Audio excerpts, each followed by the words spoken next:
first of all, it's, in my mind, it's much more of a wholeness and a completeness than light and darkness. If you look at just the day and the night, yes, we have a sunrise, yes, we have a moonrise, yes, we have a sunset, and yet there's light long after sunset. There's light long before sunrise. This is what dawn and dusk refer to. And so there's not really a very, very exact fine line where you can say, half a second ago it was light and now it's dark, or half a second ago it was dark and now it's light. Here is light, here is dark. And the reason that that's important for me is that they're all part of a whole. And when you think, though, of positive vibes and our obsession with them, there's a story I'll tell about this. There was a fantastically wonderful, wonderful spiritual teacher, spiritual master who passed away a few years ago, who lived in Rishikesh, named Swami Dayanandji Maharaj. And one year in our International Yoga Festival, he gave a talk about this. And he was talking about the Western sort of New Age obsession with this just good vibrations, positive thinking. And what happens with that is it's truth, but it's truth pulled out of context. And so our scriptures, our sages, our rishis, our saints emphasize, as you think, so you create your reality. And of course, we all would love our reality to be positive. So why not think positive? I mean, who's gonna think about poverty and misery if that's what I'm going to be creating by thinking about it? So we all need to think positively because of the impact of our thoughts on our world. And what we now know neurologically, which I speak about in here almost every night, is the literal, physical, energetic impact of our thoughts on the world. And yet, it's not as simple as it's been made in a lot of the New Agey world. And so what Swami Dayanandji Maharaj said was fantastic. So I'm going to share it with you all. He said he was speaking about positive thinking and this obsession, as you said, with positive thinking. And he said, one day I was with a good friend of mine who is very, very fat, and he has diabetes and he has high blood pressure, and the doctors have put him on a very strict diet. And he said, and I see him one day eating a donut. And he said, and I said to him, hey friend, how can you possibly be eating a donut? You've got diabetes, you're obese, you've got high blood pressure, your doctors have put you on this very strict diet. A donut is, nothing but fried, greasy, sugary, fat and flour. How can you possibly be eating a donut? And he said, and my friend said to me, well, see, Swamiji, I have started a practice of positive thinking. And see, the donut has two parts. And one part, you are right, is this outer circle, which is fatty and greasy and sugary and bad for my diabetes and bad for my blood pressure. But if instead of focusing on the outer part, I focus on the hole in the middle, then I'm all good. Then there's no problem. He said, so in my practice of positive thinking, I've learned to focus on the hole in the middle rather than on the outside. So Swamiji had given this as obviously an example of the ridiculous lengths to which we go in the belief in just thinking it so will make it so. So yes, it has absolutely become what it's become is a shortcut. And this is not the only example of deep, deep Eastern spiritual traditions, whether from India, whether from China, whether from Cambodia, whether from Thailand, whether from any of the Eastern ancient spiritual traditions that get sort of co-opted by a new age West that's looking for shortcuts, that's looking for life hacks, that's looking for ways to get there quicker. And so what you see is, and this is one example, you see pieces of it pulled out, like what you think you create, which is true. But it's true not just because focusing on the hole in the donut is somehow going to render me unimpacted by the grease and the sugar and the jelly and the, but because that which we think is how we live. And so the power of positive thinking, the power of intention, the power of my thought has a very important component to it, which is action. And so if I think positively, as in, I'm going to be successful, I'm going to be able to make a difference in the world, this relationship is going to be full of love and compassion, whether on an interpersonal level, on a global level, whatever it may be. If that's what I think, if I meet you, and what I'm telling myself is, he's going to become one of my best friends. He's going to become one of my best friends. What a great man. Well, I'm going to act differently towards you.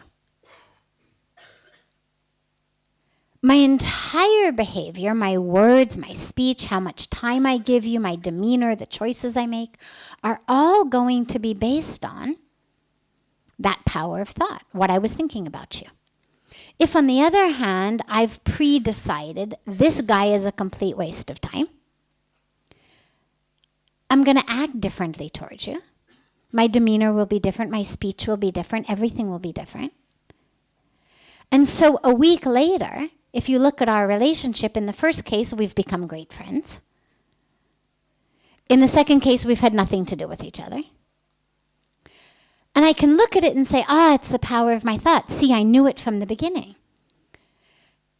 Which is true, and my thought led to a series of choices, a series of actions, a series of behaviors that have created where we are today.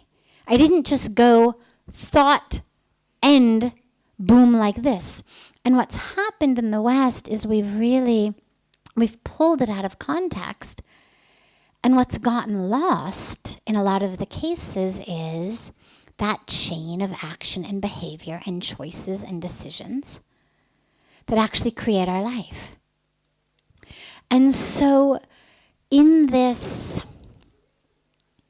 urge, or this obsession, as you say, on positive thinking, what's also happened, the other side of it is, in addition to not doing the actions and just sort of expecting that if I have the right meditation, or I have the right guru, or I have the right mantra, I should be able to just, meditate my way to wealth, or meditate my way to success, when actually there's actions and decisions and choices that must be made. And the other side of it is, it has labeled existence. And when you label and you put anything in boxes, there's always an inside the box and an out of the box. And if I've created a box of positive vibrations, positive thoughts, well, in my box is good things. Success, health, joy, happiness. Which means there's no place in my box for anything else. And the problem with that is that That's just not how the world is. Which means I've cut myself off from reality. And I cannot simultaneously be living connected to the world in an experience of unity, in an experience of spirit, when I've boxed up the only things that I'll allow inside, when my filter is so small. Here's what can come in, here's what can come in, here's what come in, everything else stays out.